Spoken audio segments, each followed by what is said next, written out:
உலகமெங்கும் பறந்து வாழ்ந்து கொண்டிருக்கும் தடம் 360 நேயர்களுக்கு இனிமையான இந்நேரத்து தமிழ் வணக்கங்கள்.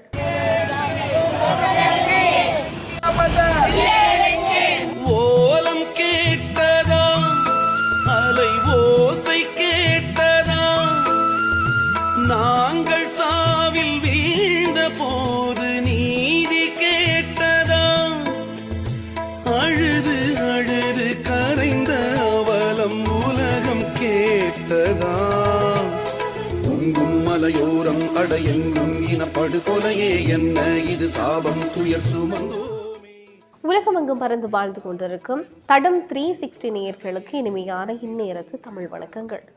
உறவுகளை 2009ஆம் ஆண்டோடு இலங்கையில் அதுவும் ஈழ மக்களுக்கு அல்லது ஈழ தமிழர்களுக்கான பிரச்சனைகள் ஓய்ந்து விட்டது அல்லது அங்கு போரெல்லாம் முடிந்து விட்டது அப்படின்னு சொல்லி நிறைய பேர் சொல்லுவார்கள். இன்று வரைக்கும் அதை நாம் காது கொடுத்து கேட்டிருக்கிறோம். உண்மையாகவே ஈழத்தமிழர்களை பொறுத்த வரைக்கும் 2009ஓடு அனைத்தும் முடிந்து விட்டதா அப்படின்னு சொன்னால் நிச்சயமாக இல்லை. அவர்களுடைய அல்லல்களும் அவலங்களும் இந்த வரைக்குமே தொடருது அப்படின்னு சொல்லித்தான் சொல்ல வேண்டும். அதற்கு பல எடுத்துக்காட்டுகளை சொல்லலாம். இன்று வரைக்கும் தங்களுடைய நிலங்களுக்காக போராடி கொண்டிருக்கிற மக்கள், தங்களுடைய நிலங்களில் அடாத்தாக கட்டப்படுகின்ற விகாரிகளுக்கு எதிராக தங்களுடைய குரல்களை பதிவு செய்து கொண்டிருக்கின்ற மக்கள், தங்களுடைய வீடுகளில் தங்களுடைய காணிகளில் இராணுவ பிரசன்னம் இராணுவ முகாம் இருக்குதுன்னு சொல்லி இன்று வரைக்கும் போராடி கொண்டிருக்கிற மக்கள், நிலத்துக்கான போராட்டம் என்பது இன்று வரைக்கும் தொடர்ந்து கொண்டேதான் இருக்கிறது. இப்படி பல சிக்கல்கள் இருக்கிறது. ஆனால் உயிர்களுக்கான போராட்டம் என்பது 2009ஓடு முடிந்து விட்டதான்னு சொன்னால் நிச்சயமாக இல்லை. தங்களுடைய உறவுகளுக்காகவும் உயிர்களுக்காகவும் போராடி கொண்டிருக்கின்ற தாய்மார்களினுடைய கண்ணீர் என்பது இன்று வரைக்கும் இலங்கையினுடைய நிலங்களை, வடக்கு கிழக்கு நிலங்களை நினைத்து கொண்டுதான் இருக்கிறது அப்படின்னு சொல்லணும். சாதாரணமான ஒரு போராட்டம் கிடையாது. இந்த தாய்மார்களுடைய போராட்டம் பார்த்தீர்கள்னு சொன்னால் கிட்டத்தட்ட 3300 நாட்களுக்கு மேலான ஒரு போராட்டம். கண்ணீரும் கம்பளையுமாக இன்றும் தங்களுடைய உறவுகளையும் தங்களுடைய குழந்தைகளையும் தன்னுடைய மகனையும் தன்னுடைய தந்தையையும் தேடி போராடுகின்ற அந்த உறவுகளினுடைய நிலையை பார்க்கின்ற பொழுது உண்மையாகவே எந்த கல் நெஞ்சமாக இருந்தாலும் ஒரு மனிதனாக இருந்தால் கண்டிப்பாக மனம் உடைந்து பதறிவிடும் அப்படின்னு தான் சொல்ல வேண்டும். 3300 நாட்கள் என்பது சாதாரணமாக நாம் பார்த்தோம் என்று சொன்னால் ஒரு 10 வருடமான போராட்டம். 10 வருடங்களாக இந்த தாய்மார்கள் தார்மீக ரீதியாக இன்று வரைக்கும் உலகினுடைய கதவுகளை தட்டி கொண்டே தான் இருக்கிறார்கள். அவர்கள் எந்த இடங்கள்லையும் காம்ப்ரமைஸே ஆகவில்லை என்று சொல்லணும். எந்த தினங்கள் வந்தாலும் தட்டுகிறார்கள், எந்த நாட்கள் வந்தாலும் தட்டுகிறார்கள். தினமுமே அவர்களுடைய போராட்டம் இருக்கிறது. குறிப்பாக சொல்ல போனால் இந்த தங்களுடைய குழந்தைகளாக இருக்கட்டும், தங்களுடைய மகன்களாக இருக்கட்டும், தங்களுடைய மகள்களாக இருக்கட்டும், காணாமல் போயிருக்கின்ற இவர்கள் என்னும் சிறைகளில் இருக்கிறவர்களுக்கான விடுதலையாக இருக்கட்டும், அரசியல் கைதிகளுக்கான விடுதலையாக இருக்கட்டும், இப்படிப்பட்ட பல விஷயங்களுக்காக போராடி கொண்டிருக்கின்ற இந்த பெற்றோர்கள் தாய்மார்கள்ல கிட்டத்தட்ட 900 பேர் இந்த 10 வருடங்கள்ல வயது மூப்பு காரணமாகவும் ஒரு மன அழுத்தம், என்னுடைய குழந்தை என்னுடைய பிள்ளை எப்போது திருப்பி வீட்டுக்கு வருவான், அந்த மன அழுத்தத்தில் காரணமாகவும் இப்படி மாரடைப்பு வந்தும் இப்படி நிறைய பேர் கிட்டத்தட்ட 900 பேர் வரைக்கும் இறந்திருக்கிறார்கள். இது தரவுகளாக நாம் பார்க்கின்ற பொழுது இது அனைத்தும் ஒவ்வொரு உயிர்கள், அதாவது ஏக்கத்தோடு இறந்து போன ஒரு தாய், ஏக்கத்தோடு இறந்து போன ஒரு மனைவி, ஏக்கத்தோடு இறந்து போயிருக்கின்ற ஒரு உறவுகள், இப்படி 900 பேர் போராடியே இந்த 10 வருடமாக இறந்து போயிருக்கிறார்கள் என்பது செய்தியாகவும் வரலாறாகவும் பதிவு செய்யப்பட்டிருக்கிறது. இவர்களுடைய ஏக்கமும் இவர்களுடைய கோரிக்கையும் இவர்களுடைய கண்ணீரையும் ஒரு கணம் இந்த காணொளியில இப்போது நீங்கள் பாருங்கள்.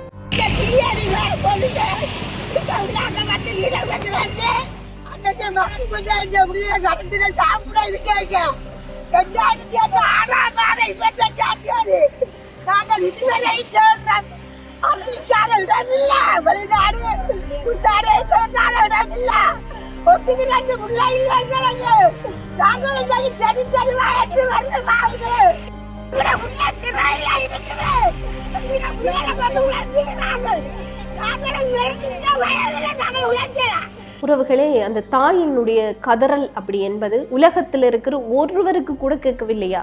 அப்படின்ற ஒரு கேள்விதான் இந்த இடத்துல எழுகிறது. உண்மையாகவே பார்க்க முடியவில்லை.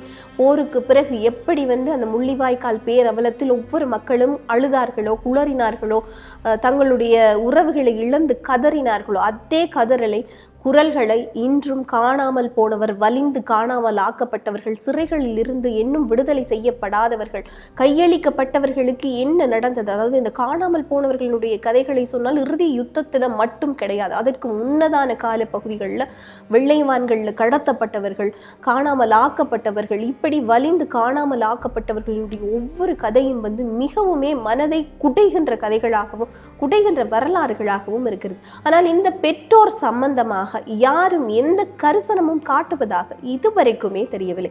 அரசியல் ரீதியாக நாம் பார்க்க போனோம் என்றால் நமக்கான கதிரைகள், நமக்கான ஆசனங்கள், நமக்கான வருமானங்கள் இப்படி தேடி ஓடிக்கொண்டே இருக்கிறோம். அல்லது அரசியல் கட்சிகளுக்கு இடையான சண்டைகள், இந்த கட்சியில் இருக்கும் இந்த நபர் இவ்வாறான தவறுகளை செய்திருக்கிறார், இவர் இப்படி செய்திருக்கிறார், இவர்களை நம்பாதீர்கள், இவர்களை நம்பாதீர்கள், மாறி மாறி இந்த அரசியல் ஆட்டத்துல ஒரு தமிழ் கட்சி மேல் இன்னொரு கட்சி குற்றம் சுமத்துவது, இன்னொரு கட்சியின் மேல் இன்னொரு கட்சி குற்றம் சுமத்துவது, இந்த மாதிரியான அரசியல் நிலைகள் நகர்ந்து கொண்டு போகிறத பார்க்கிற போது ஒரே ஒரு விஷயம் தான் தோன்றுகிறது. என்ன அப்படின்னு சொன்னால், நமக்குள் நாம் சண்டை போட்டு கொண்டிருந்தால் கண்டிப்பாக எதிரி நமது இடத்தில் அரியாசனம் போட்டு உட்காருவான் என்பதுதான். அதுவும் நடந்து இருக்கிறது. NPP அரசாங்கத்துக்கு நாம் சில ஆசனங்களை வடக்கு கிழக்குல கொடுத்திருக்கிறோம். உண்மையாகவே பார்த்தோம் அப்படின்னு சொன்னால், நமது அரசியல் தலைமைகளினுடைய ஒரு பின்னடைவு அல்லது அரசியல் தலைகளினுடைய அல்லது அந்த நகர்த்தல்களுடைய ஒரு மிகப்பெரிய பின்னடைவு தான் இதுன்னு சொல்லலாம். 10 வருடங்களாக இந்த தாய்மார் இன்று வரைக்கும் போராடி கொண்டிருக்கிறார்கள். இன்று வரைக்கும் தங்களுடைய கண்ணீர்களை சிந்தி கொண்டிருக்கிறார்கள். இன்று வரைக்கும் ஐநாவின் சபைகளினுடைய கதவுகளை தட்டி கொண்டிருக்கிறார்கள். நம்முடைய அவர்களின் ஆணையை பெற்று அரசியலுக்கு நாம் என்ன செய்து கொண்டிருக்கிறோம்? இந்த தாய்மார்களுக்காக என்ன ஒரு துரும்பை தூக்கி போட்டோம் என்று சொல்லி ஒரு மிகப்பெரிய கேள்விகள் இந்த இடத்தில் எழுகிறது. இந்த கேள்விகள் அந்த தாய்மாருக்காக இந்த இடத்தில் நாமும் உங்களிடம் வைக்க வேண்டிய ஒரு மிகப்பெரிய துர்ப்பாக்கிய நிலைக்கு தள்ளப்பட்டிருக்கிறோம். சரி, அடுத்ததாக இன்றைய காலகட்டத்தில் இப்பொழுது நடந்து கொண்டிருக்கிற மனித உரிமை அவை கூட்டத்தில் குறிப்பாக இலங்கை தொடர்பில் ஒரு விஷயம் பேசப்பட்டிருக்கிறது. அதுவும் மனித உரிமை ஆணையாளர் வால்டர் ட்ரக் அவர்களால் இந்த விஷயம் பேசப்பட்டிருக்கிறது. என்ன விஷயம் பேசப்பட்டிருக்கிறது அப்படின்னு சொன்னால், மனித உரிமைகள் என்பது அரசியல் நாணயம் அல்ல என்றும் அவை நமது பொதுவான மனித நேயத்தின் இழை, அதாவது மனித உரிமைகளுக்கும் அரசியல்களுக்குள்ளேயும் சம்பந்தம் இல்லை அப்படின்றத அவர் ஒரு விஷயமாக கோடிட்டு காட்டியிருக்கிறார். இது ஏன் அவர் கோடிட்டு காட்டினார் என்பது சிந்தனைக்கு அல்லது ஆய்வுக்கு உட்படுத்த வேண்டிய வரிகளாகத்தான் இருக்கிறது. குறிப்பாக இந்த வார்த்தைகளை வால்டர் ட்ரக் அவர்கள் தான் தெரிவித்திருந்தார் என்பது உங்களுக்கு தெரியும். அவர் தனது உரையில இந்த போராடி கொண்டிருக்கின்ற இந்த இலங்கை தாய்மாரை ஒரு கூட்டம் இதுக்கு முன்னதாக வரலாற்று ரீதியிலாக இன்றும் திரும்பி பார்க்கின்ற ஒரு தாய்மார்களுக்கு ஒப்பிட்டிருந்தார். அவர்கள் யார் அப்படின்னு சொன்னால், Madres de Plaza de Mayo தாய்மார்களுக்கு அவர் ஒப்பிட்டிருந்தார். அந்த தாய்மார்களினுடைய வரலாறு என்ன, அவர்களை உலகம் எப்படி பார்த்தது அப்படின்னு சொல்லி ஒரு விஷயத்தை நாம் இந்த இடத்தில் பார்க்க வேண்டும். குறிப்பாக இது ஒரு சாதாரணமான ஒப்பீடாக நாம் எடுக்க முடியாது. நம்முடைய தாய்மார்களினுடைய போராட்டம் என்பது எத்துணை தூரம் ஐநா மனித உரிமை சபையினுடைய கதவுகளில் இருக்கிற ஐநா மனித உரிமை ஆணையாளருடைய எண்ணங்களுக்குள்ள ஒரு வரலாற்று ரீதியான ஒரு தாய்மார்களோடு ஒப்பிடப்படுகிறது என்றால், அவர்களுடைய அந்த வலியின் வேதனையின் ஆழமும் வீரியமும் என்பது எத்துணை கொடுமையானது என்பதை நாம் புரிந்து கொள்ள வேண்டும். இந்த இடத்துல இது 1970களில் ஆர்ஜென்டினாவில் இராணுவ ஆட்சி, ஆயிரக்கணக்கான இளைஞர்கள் இராணுவத்தினரால் கடத்தப்பட்டு கொலை செய்யப்படுகிறார்கள், குழந்தைகள் கடத்தப்படுகிறார்கள், பெண்கள் காணாமல் ஆக்கப்படுகிறார்கள். இப்படியான பல சிக்கல்கள் 1970களில் இருந்து ஆரம்பமாகிறது. அவர்களுடைய தாய்மார்கள் தங்களின் பிள்ளைகளின் புகைப்படங்களுடன் புவனஸ் ஆய்ஸ் நகரின் மையச்சதுக்கமான பிளாசா டி மயோவில் நின்றார்கள். நீங்கள் பாருங்கள், இதே மாதிரியான வயதுடைய தாய்மார்கள் தான் அன்றும் தங்களுடைய குழந்தைகளையும் தங்களுடைய உறவுகளையும் தங்களுடைய பேர குழந்தைகளையும் தேடி கொடி பிடித்து கொண்டு நின்று போராட்டம் நடத்தியிருந்தார்கள் இந்த பிளாசோ டி மயோ என்று சொல்லப்படுகின்ற சதுக்கத்தில். அவர்களை பைத்தியக்கார பெண்கள் அப்படின்னு சொல்லி பலரும் அவமதித்தார்கள். உலகமும் அவர்களை பார்த்து சிரித்தது. ஆனால் வரலாறு அவர்களை தேசத்தின் மனசாட்சி அப்படின்னு சொல்லி மாற்றுகின்ற அளவுக்கான பல விஷயங்கள் நடந்தது. 16ஆம் நூற்றாண்டு போர்ச்சுகல் மற்றும் ஸ்பெயின் வந்து படையெடுப்புகள் அங்கு நடந்திருந்தன அர்ஜென்டினா மீதான இந்த படையெடுப்புகளை வந்து பார்த்தீர்கள் அப்படின்னு சொன்னா ஒரு மதத்தை மட்டும் அந்த நாடுகளுக்கு கொண்டு வரவில்லை, வர்த்தகம் மட்டும் கொண்டு வரவில்லை, அடிமைத்தனம், கலாச்சார சீரழிவு, கலாச்சார அழிப்பு அப்படின்னு சொல்லி நிறைய விஷயங்கள் கொண்டு வரப்பட்டிருந்தன. லத்தீன் அமெரிக்காவினுடைய ஆபிரிக்கர்கள் அடிமைகளாக வைக்கப்பட்டார்கள். எப்பொழுதும் நாம் சொல்வதுதான், ஒரு நிலத்தினுடைய பூர்வீக குடிகள் அல்லது ஒரு நிலத்துக்கு சொந்தமான மனிதர்கள் பெரும்பாலும் வந்தேரிகளால் அடிமையாக்கப்படுவார்கள் என்று. அது ஈழத்திலிருந்து நாம் ஒவ்வொரு கண்டங்களினுடைய வேர்களிலும் நாம் அதை பார்க்கக்கூடியதாக இருந்தது. இது சம்பந்தமாக கூட நான் ஒரு காணொளி உங்களுக்காக பதிவிட்டிருந்தேன். லத்தீன் அமெரிக்காவை பொறுத்தவரையில் தமிழீழத்தில் நேரடி அடிமை வியாபாரம் அப்படி என்பது இருக்கவில்லை. ஆனால் பிரிட்டிஷ் ஆட்சியில் தமிழ்நாட்டிலிருந்து கொண்டு வரப்பட்ட தொழிலாளிகள் தேயிலை தோட்டத்தில் மனித மரியாதையின்றி வேலைக்கு அமர்த்தப்பட்டார்கள். இன்று வரைக்கும் அவர்களுடைய சிக்கல் அப்படி என்பது சிக்கலாகத்தான் இருக்கிறது. அதை வைத்து அரசியல் செய்பவர்கள் அரசியல் செய்து கொண்டிருக்கிறார். அதாவது இந்த லத்தீன் அமெரிக்காவுக்கும் ஈழத்துக்கும் அல்லது தமிழீழத்துக்கும் இருக்கின்ற அந்த ஒற்றுமைகளைத்தான் நாம் இப்பொழுது பார்த்து கொண்டிருக்கின்றோம். உண்மையாக அந்த இந்தியாவிலிருந்து கொண்டு போய் சேர்க்கப்பட்ட அந்த தமிழர்களினுடைய உழைப்பினுடைய விலை அப்படின்னு சொன்னால் அதுதான் இன்று வரைக்கும் இலங்கையினுடைய தேயிலை அப்படின்னு சொல்லலாம். இலங்கையினுடைய தேயிலைக்கு ஒரு தனி மவுசும் மகத்துவம் இருக்கிறது என்றால் கண்டிப்பாக இந்தியாவிலிருந்து அழைத்து செல்லப்பட்ட அந்த நமது தொப்புள் கொடி உறவுகளான மலையக தமிழர்களினுடைய வியர்வையில் உருவான ஒரு மிகப்பெரிய வர்த்தகம் அப்படின்னு சொல்லி அதையும் நாம் மறக்க முடியாது. இந்த இடத்தில் 1825 லத்தீன் அமெரிக்க நாடுகள் ஸ்பானிய மற்றும் போர்த்துகீய ஆட்சியிலிருந்து விடுபடுகிறார்கள். 1947-48 பிறகு தெற்காசிய நாடுகளும் சுதந்திரம் பெறுகின்றன. ஆனால் இந்த இடத்துல ஒரு கேள்வி என்ன வருது அப்படின்னு சொன்னால், இது முழுமையான சுதந்திரமா அப்படின்னு ஒரு கேள்வி வருகிறது. தொடர்ந்து போனால் இதுக்கு பிறகு நம்ம இலங்கையினுடைய வரலாறு எடுத்துக்கொண்டோம் என்றால் திருகோணமலை துறைமுகம் பிரிட்டிஷ் கட்டுப்பாட்டில் தொடர்ந்திருந்தது. சமூக மேம்பட்டவர்கள் சுதந்திர போராட்டத்தை அதை தொடர்ந்து வழிநடத்தினார்கள். பொதுமக்கள் அதனுடைய வழியிலே நடந்தார்கள் அப்படின்னு சொல்லலாம். 1960களில் நாம் பார்த்தோம்னு சொன்னால் கியூபா புரட்சி அதனுடைய வெற்றி. சேகுரா வந்து புரட்சியோட சின்னங்களாக எல்லாம் மாறுகிறார்கள். இது வந்து 1960களில் நடக்கிறது. மார்க்சிய சிந்தனை தேசிய போராட்டம் உள்ளகத்துக்குள்ள வந்து மிகப்பெரிய தீயாக மாறியது. லத்தீன் அமெரிக்காவில் கொரில்லா இயக்கங்கள் நாம் பார்க்கக்கூடியதாக இருக்கிறது. அதாவது இந்த கியூபா புரட்சி லத்தீன் அமெரிக்காவில் இருக்கிற இந்த கொரில்லா இயக்கங்கள் எல்லாம் நாம் பார்த்தோம் அப்படின்னு சொன்னால், அப்படியே இது நாம் இங்கே எடுத்து போட்டோம்னு சொன்னால் ஈழத்திலையும் ஆயுத போராட்டம் வளர்ந்தது. கொரில்லா தாக்குதல்கள் எல்லாம் நடந்தேறி இருந்தது. அந்த கொரில்லா தாக்குதல்கள் தொடர்பில் நிறைய விஷயங்களை எல்லாம் நாம் இதுக்கு முன்னதாக சொல்லி இருந்தோம். அந்த தாக்குதல்களுக்கு முகம் கொடுப்பது என்பது ஒரு இராணுவ ரீதியிலான ஒரு படைக்கு வந்து மிகப்பெரிய ஒரு சவாலாக இருந்தது. அதுதான் அதாவது புலிகளை தாக்கிய இந்திய படைக்கும் நடந்தது. இது வரலாறு ரீதியாக நாம் சில விஷயங்களை பார்த்தோம்.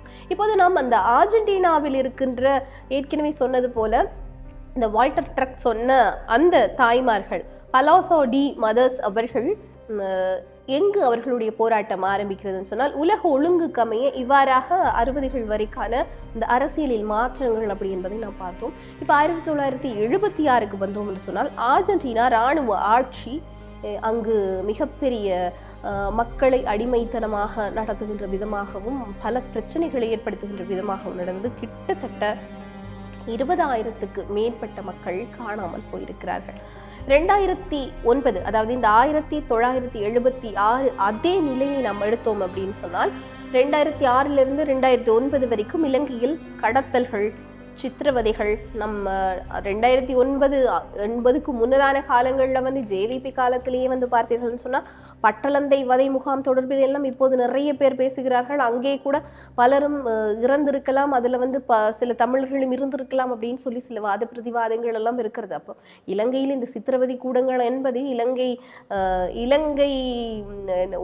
சுதந்திரம் அடைந்ததில் இருந்தே பல இடங்கள்ல இந்த மாதிரியான சில சிக்கல்கள் 58ஆம் ஆண்டுக்கு பிறகு நிறைய இடங்கள்ல நடந்து கொண்டுதான் இருக்கிறது. படுகொலைகளாகவும் பல படுகொலைகளாகவும் இருக்கிறது. அதற்கான ஒரு ஆதாரங்களும் இருக்கிறது அப்படின்னு சொல்லலாம். இந்த வகையில் நாம் இங்கு இந்த தாய்மாரனுடைய இந்த ஒரு மிக கொடுமையான ஒரு நிலை எப்படி ஏற்பட்டது அப்படின்னு ஒரு விஷயத்துக்கு நாம் இங்கு வருகிறோம் அப்படின்னு சொன்னால், இந்த இலங்கையில் நடந்த கடத்தல்கள், சித்திரவதைகள், மூடப்பட்ட போக்குவரத்து உங்களுக்கு நன்றாகவே தெரியும். A9 சாலை என்பது எத்தனை ஆண்டுகள் வரைக்கும் மூடப்பட்டிருந்தது. அந்த சாலையில் பயணம் செய்கிறது அப்படின்றது ஒரு மிகப்பெரிய ஒரு சிக்கலாகவும் சில பேருக்கு மிகப்பெரிய கனவாகவும் இருந்தது. இதையெல்லாம் உலகம் மௌனமாகத்தான் பார்த்து கொண்டிருந்தது. இப்போதும் இந்த தாய்மார்களின் கதறல்களையும் உலகம் மௌனமாகத்தான் பார்த்து கொண்டிருக்கிறது. அர்ஜென்டினாவை நாம் எடுத்துக்கொண்டோம் அப்படின்னு சொன்னால் 20 ஆண்டுகளுக்கு பிறகு இது அனைத்துமே சரியானது. ஆனால் இப்போது நாம் 17வது ஆண்டில் இருக்கிறோம். இன்னும் எதுவும் சரியானது மாதிரி தெரியவில்லை. தமிழீழத்தை பொறுத்த வரைக்கும் ஒரே ஒரு முறை தேசிய பாதுகாப்பு என்ற பெயரில் மனித உரிமைகள் அளிக்கப்பட்டது. இந்த தேசிய பாதுகாப்பு என்ற பெயரில் மனித உரிமைகள் அளிக்கப்பட்டதுக்குரிய ஒரு மிக முக்கியமான ஒரு சட்ட திருத்தம் இன்று வரைக்கும் மிகப்பெரிய பிரச்சனையில நிற்கிறது. அதாவது பயங்கரவாத தடை சட்டம் அப்படி என்பது இன்றும் பல சர்ச்சைக்குரிய பிரிவுகளாக பிரிந்து பெயர் மாற்றம் செய்யப்பட்டு அதே மாதிரியான சட்ட திருத்தங்கள் வருவதற்கான ஏற்பாடுகளோடு உள்ளது. தற்போது பார்த்தீர்கள் என்று சொன்னால் ஐநா மனித உரிமை செயலாளர் global alliance for human rights என்ற புதிய முயற்சி ஒன்றையும் தற்போது அறிவித்திருக்கிறார். இந்த இடத்துல ஒரு கேள்வி இருக்கிறது. அர்ஜென்டினா தாய்மார்கள் 40 ஆண்டுகளாக காத்திருந்தார்கள். தமிழீழ தாய்மார்கள் இன்னும் காத்து கொண்டிருக்கிறார்கள். உலகம் கேட்குமா அல்லது மீண்டும் முகத்தை திருப்பி கொண்டு போகுமா அப்படின்னு ஒரு மிகப்பெரிய ஒரு கேள்வி இருக்கிறது. இதோட பின்னணியை நான் பார்த்தோம்னு சொன்னால் 1980களில் இருந்து 2009 வரை நடந்த உள்நாட்டு போர், ஆயிரக்கணக்கானவர்கள் காணாமலாக்கப்பட்டிருக்கிறார்கள். வடக்கு கிழக்கில் தாய்மார்கள் இன்று வரைக்கும் சாலை ஓரமாக போராடி கொண்டு இருக்கிறார்கள். இதனுடைய நிலைமை எப்படி இருக்கிறது அப்படின்னு சொன்னால் சர்வதேச விசாரணை முழுமையாக நடைமுறைக்கு இன்று வரைக்கும் வரவில்லை. எத்தனையோ விசாரணைகள் எல்லாம் நடந்து கொண்டே இருக்கிறது. எத்தனையோ சாட்சிகள் எல்லாம் இருக்கிறது. சாட்சிகள் மிகவுமே ஆவணப்படுத்தப்பட்டு கொண்டிருக்கிறது. சாட்சிகள் பாதுகாப்பாக வைக்கப்பட்டிருக்கிறது. ஆனாலும் எந்த விதமான முறையான சர்வதேச விசாரணையும் நடைமுறைக்கு வரவில்லை. அது ஒரு நாட்டினுடைய உள் விவகாரம். அந்த நாட்டை, அதாவது பாலுக்கு பூனையை காவல் வைத்தது போல பாலை குடித்த பூனையிடமே போய் விசாரணை செய்து நீதியை கொண்டு வார்கள் சொன்னால் எப்படி கொண்டு வருவார்கள்? இலங்கையை பொறுத்தவரைக்கும் இலங்கையினுடைய எந்த அரசாங்கமும் தன்னுடைய இராணுவத்தின் மீது ஒரு குற்றம் சார்ந்த விசாரணையை முன்னெடுப்பதற்கு இதுவரை ஒத்துழைக்கவில்லை. அனுரகுமார திசாநாயக்கா கூட தன்னுடைய தேர்தல் விஞ்ஞாபனத்தில் மிக தெளிவாக மக்களிடம் ஒரு விஷயத்தை சொல்லியிருந்தார். நான் எந்த ஒரு காரணத்திலையும் இராணுவத்தினரை காட்டி கொடுக்க மாட்டேன். அதுக்கு பிறகுதான் அவர் அரியணை ஏறினார் என்பது உண்மை. அப்போ இந்த தாய்மார்களுக்கான தீர்வை அனுரகுமார திசாநாயக்காவாலும் கொடுக்க முடியாது. நிச்சயமாக ஐநா சபையோ அல்லது உலக தரத்திலேயோ உலக அளவிலான விசாரணைகள் ரீதியாகத்தான் இந்த தாய்மார்களுக்கான நீதியையும் காணாமல் ஆக்கப்பட்டவர்களுக்கு உண்மையாக என்ன நடந்தது என்பதையும் கொடுக்க முடியும் என்பதுதான் ஒரு உண்மை. அதுதான் ஒரு வெளிப்படைத்தன்மையான உண்மையாக இருக்கிறது. அதைத்தான் கோரி நிற்கிறார்கள் இந்த காணாமல் போன உறவுகளினுடைய தாய்மார்களும் அப்படின்னு சொல்லலாம். உண்மையாக சர்வதேச அங்கீகாரத்தை நாம் எடுத்துக்கொண்டோம்னு சொன்னால் ஐநா மனித உரிமை உயர் ஆணையர் வால்டன் ட்ரக் இவர்களை பலாசா டி மயோ தாய்மார்களுடன் ஒப்பிட்டார். இந்த வரலாறு ரீதியான தாய்மார்களோடு இவர்கள் ஒப்பிடப்படுகிறார்கள் என்று சொன்னால் இது எவ்வளவு வரலாற்று முக்கியத்துவம் வாய்ந்தது. அதுபோல இது தீர்க்கப்படாத ஒரு வரலாறாக இன்று வரைக்கும் தொக்கு நிற்கிறது அப்படின்றதை நாம் மறந்தும் கடந்தும் போய்விட முடியாது. அர்ஜென்டினாவை போல முழுமையான நீதி தீர்ப்பு இன்னுமே முழுமையான இல்லை. ஒரு அரைகுறையான நீதி தீர்ப்பு கூட அல்லது ஏதோ ஒரு நம்பிக்கை வார்த்தைகள் கூட அந்த தாய்மார்களிடம் இல்லை. அந்த தாய்மார்களினுடைய கண்ணீரை பார்க்கின்ற போது நின்று மன்னால் கடந்து போக முடியவில்லை. அதற்காகத்தான் இந்த காணொளியை உங்களோடு நான் பகிர்ந்து கொள்கிறேன். அவர்கள் பைத்தியக்கார பெண்கள் அல்லது உலகம் அவர்களை ஒப்புக்கொண்டது. இது யாரே? அந்த அர்ஜென்டினா தாய்மாரே அப்போது பைத்தியக்காரர்கள் என்றுதான் சொன்னது. அவர்கள் அர்ஜென்டினாவினுடைய மனசாட்சியை உலுக்கினார்கள், மனசாட்சியினுடைய வேர்களை உடைத்தார்கள். அவர்களுக்கு நீதி கிடைத்தது அப்படின்னு சொல்லலாம். ஆனா இந்த அர்ஜென்டினாக்கும் ஈழத்துக்கும் இருக்கிற முக்கிய வேறுபாடுகளையும் இங்கு நாம் பார்த்தே ஆக வேண்டும். அங்கு ஒரு மிகப்பெரிய அரசியல் மாற்றம் நடந்தது.